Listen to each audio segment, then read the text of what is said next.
Hey, if you're an online seller, I want to talk about one of the most common and costly GST mistakes out there. It's all about confusing a nil return with a zero return. It seems so minor, right?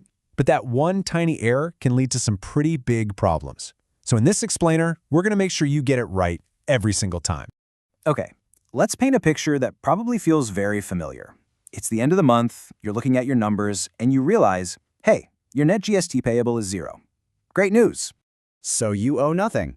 The logical next step seems obvious, doesn't it? You just file a nil return, and you're done. That just makes sense. Well, unfortunately, that assumption is a major compliance trap that so many e-commerce sellers fall into. But don't worry, because we're about to make the distinction between these two things perfectly clear. All right, let's dive right into this. To understand why it's a mistake, we first have to get what a nil return actually is according to the GST laws. And trust me, it's a lot stricter than you might think. Here's the absolute key, the most important phrase to remember. A nil return is for when there's been absolutely no business activity. I mean nothing, no sales, no purchases, nada. The official rule is absolute inactivity. And when they say no activity, they are not kidding. It goes way beyond just having zero sales. It means you also have zero purchases, zero tax liability, zero input tax credit. Literally every single field in your return has to be a big fat zero.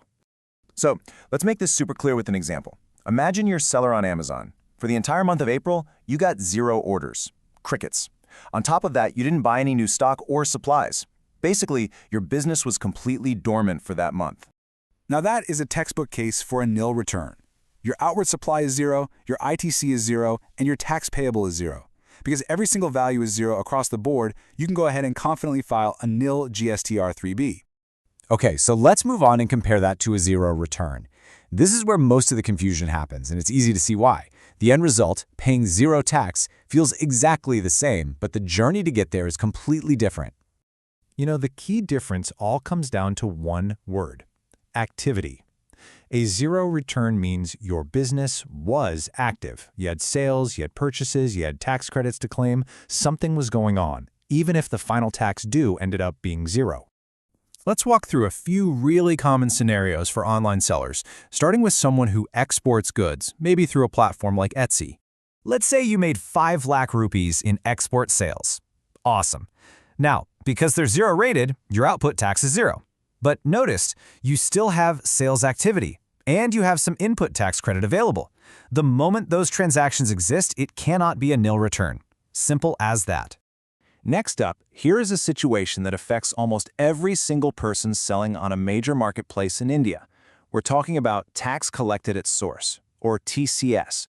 Now, this one is huge. Even if your sales were low and your input credits canceled out all your tax liability, the very moment Amazon deducts that TCS, it's official proof of a transaction in the GST system.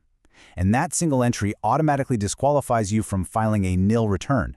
You have to file a regular return, which in this case would be a zero return. And for our final classic example, let's look at a case where your available input tax credit just perfectly cancels out your tax liability from local sales. This scenario really nails the core idea. You had sales that generated $10,000 in GST liability, and you had purchases that gave you $10,000 in ITC. They cancel each other out. Net tax is 0. But, and here's the key question, were there transactions? Yes, absolutely. Therefore, it's a zero return, not a nil one. Okay, we've looked at the definitions, we've run through the examples, so let's just put everything we've talked about into a simple, direct comparison to make this difference crystal clear. You know, this chart just simplifies everything down to one question. Just look at that very first line. Was there business activity? If the answer is no, it's a nil filing. If the answer is yes, it's a zero filing. That's really all there is to it. So after all that detail, all those tables and definitions, this whole thing actually boils down to one incredibly simple rule that you can use every single time you go to file. Just commit this to memory. No transaction at all equals a nil return.